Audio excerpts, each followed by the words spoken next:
Nouria, c'est quelqu'un qui est toujours ouvert sur les autres, curieux, qui essaye de trouver la beauté dans toutes les situations. Ça, c'est ce qu'on se raconte en tout cas avec Guy. Et jusqu'au bout, jusqu'à la dernière scène, elle essaye de comprendre. Voilà.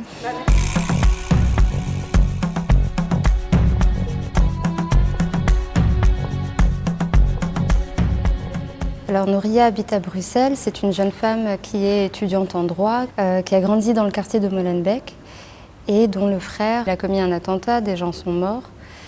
Et cette jeune femme est dans à la fois l'incompréhension de ce qui s'est passé, comment est-ce que son petit frère qu'elle a connu, qu'elle a aimé, est parti en Syrie pour faire le djihad, comment est-ce qu'il est devenu ce monstre irreconnaissable pour elle.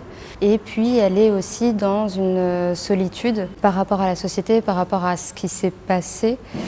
Et comme l'Antigone de Sophocle, Nouria veut récupérer les restes de son frère pour les enterrer, quelque part pour donner du sens à tout ça. J'ai pas l'impression de jouer une tragédie, en tout cas je veux pas jouer le tragique. Le tragique est inhérent à la pièce, est inhérent au mythe et inhérent à la particularité de cette écriture moderne d'Antigone. Moi ce que je joue en fait c'est le parcours d'une femme qui essaie de comprendre.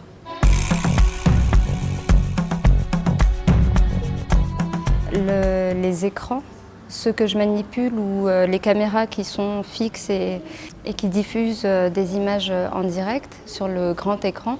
Et ce sont des outils, je pense, pour Guy, des outils dramaturgiques. C'est jamais gratuit. Ce sont des signes qui donnent aussi l'impression au public d'être avec Nouria ou d'être dans le rêve de Nouria, ou etc., etc. Mais tu sais bien ce que dit la loi là-dessus, Nouria. Tu es une fille censée, a-t-elle susurré. Tu sais diablement bien ce que la loi dit là-dessus. Va-t'en.